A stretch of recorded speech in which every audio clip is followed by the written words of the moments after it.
नमस्ते। हमको ये विश्व से शक्तिपात मिलता है। जब हमें गुरु से शक्तिपात मिलता है तो हमको ऐसा लगता है कि ऊपर से कुछ हमारे सर के ऊपर गिर रहा है और वो शक्ति हमारे सर के अंदर जा रही है। बहुत लोग ये समझते हैं कि ये शक्तिपात की जो शक्ति है वो ब्रह्मरंध्र से अंदर घुसती है हमारे शरीर में। क्या ये बात सही है या गलत है? आज मैं बताऊंगी। उससे पहले हमको हमारे सर के ऊपर कितने रंध्र है ये हमें जानना जरूरी है। यहाँ पर आपको 3 रंध्र दिख रहे हैं। सबसे पहला वाला रंध्र यहाँ पे जो सर दिख रहा है आपको ऊपर की एंगल से दिख रहा है। तो सबसे पहला है शक्ति रंध्र, उसके पीछे बड़ा सा रंध्र जो है वो ब्रह्म रंध्र है, उसके पीछे का रंध्र जो है वो शिव रंध्र है और उसके बाद और एक रंध्र यहाँ पर रहता है जो है विष्णु रंध्र।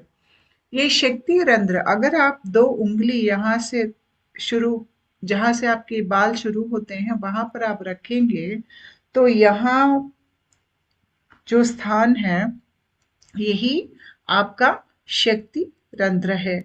तो ये शक्ति रंध्र क्या होता है? हमारे शरीर में व्यान वायु यानी कि ऑरिक फील्ड या इलेक्ट्रोमैग्नेटिक फील्ड, इसके ऊपर मैंने इंग्लिश में एक वीडियो बनाया है मेरे इंग्लिश चैनल पर। मैं उसका लिंक नीचे डिस्क्रिप्शन बॉक्स में दे दूंगी। अगर आप वो वीडियो देखेंगे तो आपको ह्यूमन इलेक्ट्रोमैग्नेटिक फील्ड क्या होता है आपको समझ में आएगा। इसको व्यान वायु भी कहते हैं और उसका जो मूल है वो यहाँ पर रहता है हमारे हार्ट में। आध्यात्मिक प्रक्रिया में आपको महसूस होगा कि आपके अंदर से एक वायु बाहर आ रही है घूमकर।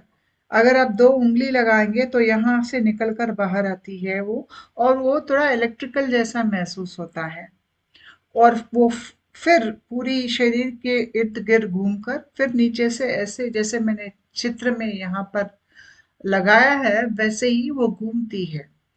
तो ये शक्ति रंध्र से बाहर निकलती है और ये इलेक्ट्रोमैग्नेटिक फील्ड जो है आध्यात्मिक प्रक्रिया या कुंडलिनी प्रक्रिया में ये बहुत तेज से बहने लगता है कभी कभी, और बहुत अ, बहाव भी ज्यादा रहता है। जब इसका बहाव बहुत ज्यादा रहता है तो इसके अनेक लाभ रहते हैं। पहले तो क्योंकि ये शरीर के बीच से निकल कर बाहर की तरफ जा रही है, हमारे सुषुम्ना नाड़ी में जो भी प्राण का बहाव है वो भी ऊपर की तरफ जा रहा है। तो जितना ज्यादा इसका बहाव होगा उसका असर सुषुम्ना नाड़ी के अंदर जो प्राण का बहाव ऊपरी तरफ बहता है उसके ऊपर भी इसका असर होता है। दूसरा चीज ये है कि जो हमारी मानसिक स्थिति है, जो नीचे स्थाई की जो मानसिक स्थिति है जैसे कि गुस्सा, बहुत ज्यादा क्रोध या अहंकार कह सकते हैं, द्वेष भाव, घृणा, ये सब जो हमारे नीचे चक्रों में फंसा कर हमको वहां पे रख देता है, ये व्यान वायु क्या कहता करता है, वो जब ऊपर की तरफ बहता है तो वो सब गुस्सा द्वेष भाव सबको ऊपर की तरफ लेके आता है। और वो जब भावना ये हमारे यहाँ पर हार्ट चक्र में आ जाते हैं तो वो औरों को समझने की शक्ति में हमको लेके आते हैं, या हमें सहनशील बनाते हैं, या हमारे अंदर क्षमा के गुण बढ़ाते हैं। हमारे अंदर अच्छे गुण जैसा वो बदल जाता है वो। अगर वही शक्ति नीचे चक्र में रहता है तो वो गुस्सा बने रहता है, घृणा बने रहता है, लालच बने रहता है। जब वो ऊपर की तरफ बहता है तो यहाँ पर ये भक्ति बन जाता है, उदारता बन जाता है, सहनशीलता बन जाता है, ज्ञान बन जाता है। और ये ऊपरी तरफ बहने वाले शक्ति हमको मोक्ष की ओर जा ले जाती है। हमारी अंदर जो कर्म ऋण है उसको निकाल देती है। हमारे सोच विचार में जो भी अहंकार है उस अहंकार को हम मिटा देती है, और जब वो मिटाती है तो वो अहंकार के अनेक रूप हमको दिखाकर उसको मिटाने में हमारी सहायता करती है। उसके अलावा ये जो शक्ति जब यहाँ पर आती है तो हमारे ब्रेन का ये भाग को हम प्री फ्रंटल कॉर्टेक्स कहते हैं। और ये जो प्रीफ्रंटल कॉर्टेक्स है, ये इसमें जितना ज़्यादा प्राण का बहाव जाता है, उसमें न्यूरॉन्स बदलते हैं, नर्वस कनेक्शंस बढ़ जाते हैं, तो आदमी का दुनिया देखने का नज़रिया बदल जाता है। आदमी का जो मूल तत्व जो है, या आप कह सकते हैं कि उनकी जो अंतरात्मा यहाँ पर रहती है, उस अंतरात्मा भी उसमें अभी एक तरह की एक जागरण शुरू हो जाता है। और जितना प्राण का भाव यहाँ पर पहुंचता है उतना ही आदमी में ज्ञान बढ़ जाता है, उसका आध्यात्मिक शक्ति बढ़ जाती है।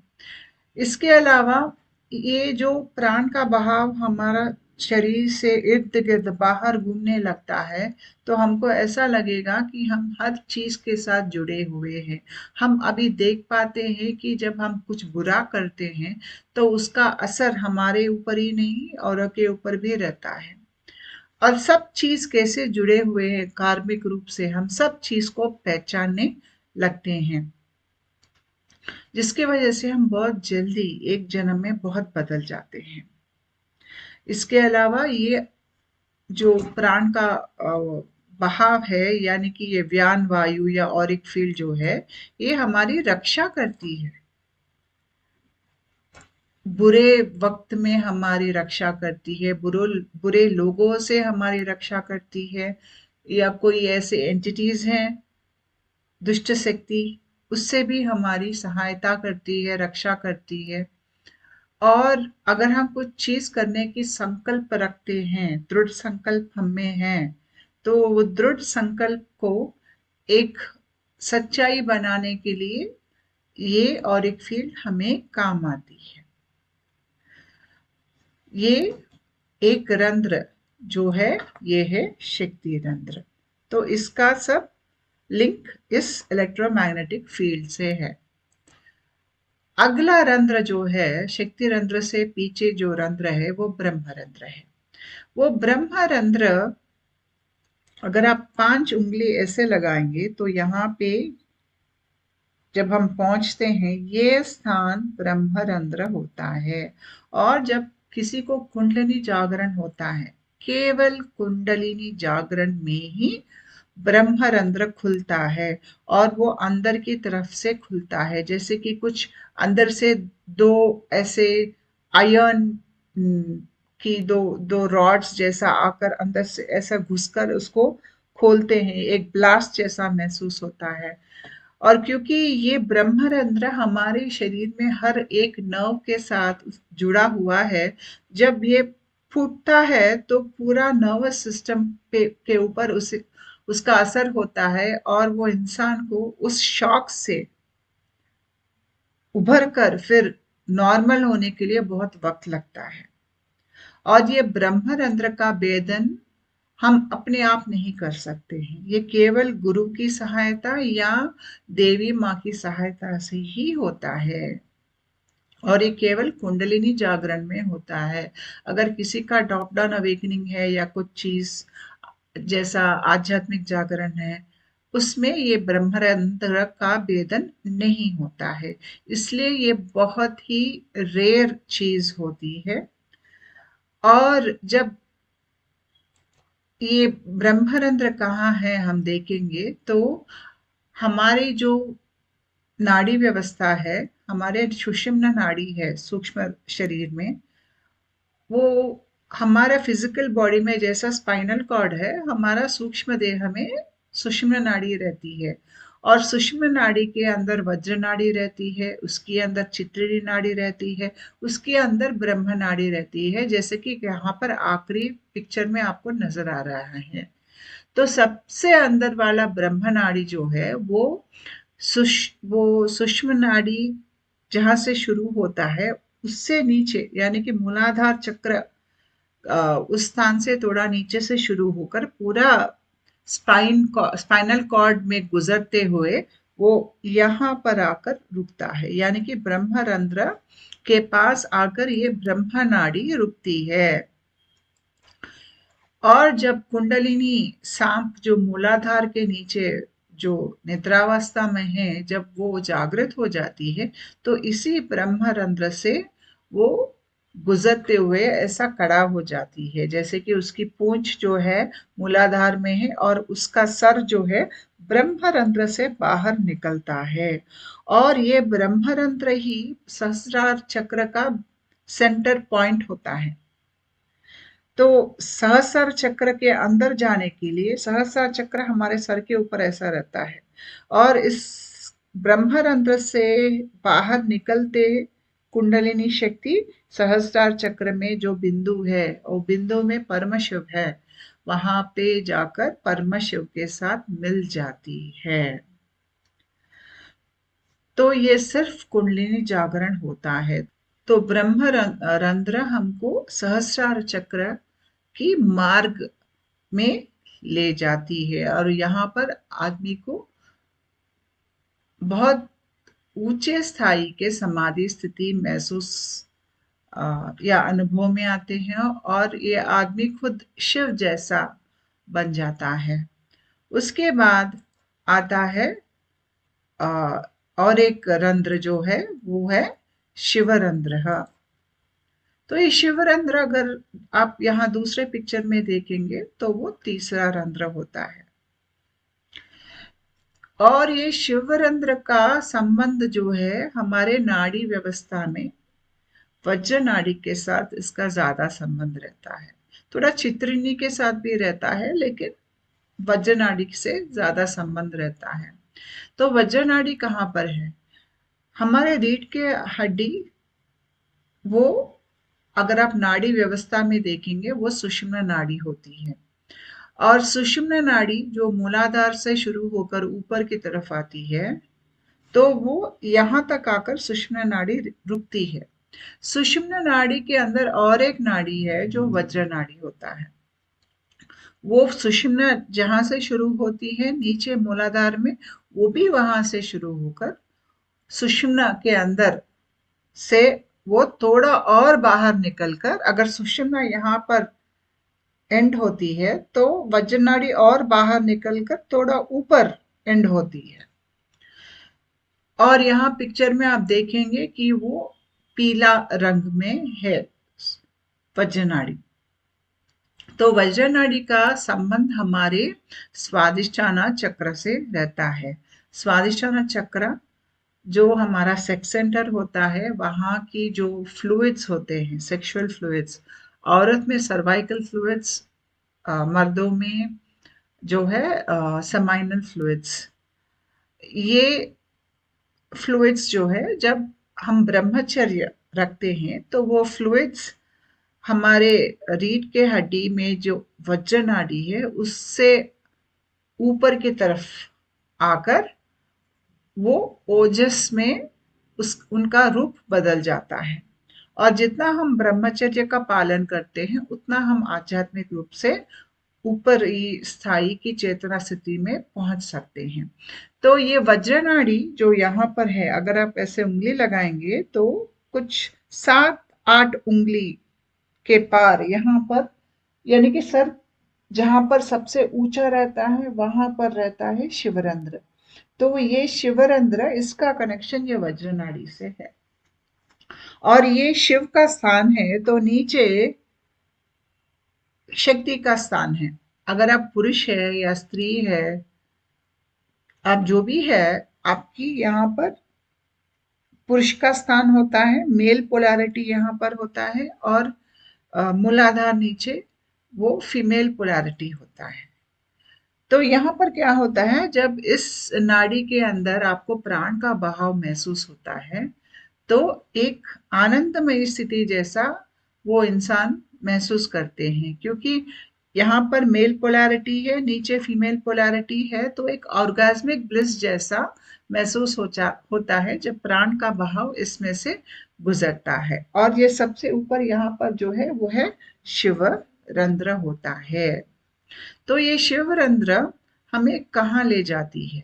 शिव रंध्र, जैसे कि मैंने कहा कि ब्रह्म रंध्र आपको सहस्रार चक्र तक ले जाती है, तो ये शिव रंध्र कहाँ ले जाती है? सोल स्टार चक्र को ले जाती है। सोल स्टार चक्र जैसे कि सहस्रार चक्र की प्रतिबिंब है, सोचो ऐसा होता है।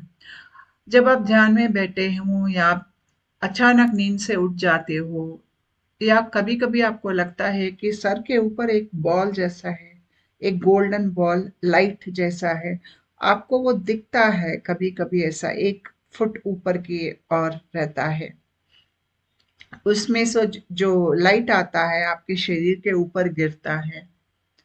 कभी कभी आपको ये लाइट दिख जाता है जब आप अचानक नींद से उठते हो या आप बहुत ध्यान में हो, तब आपको दिख जाता है।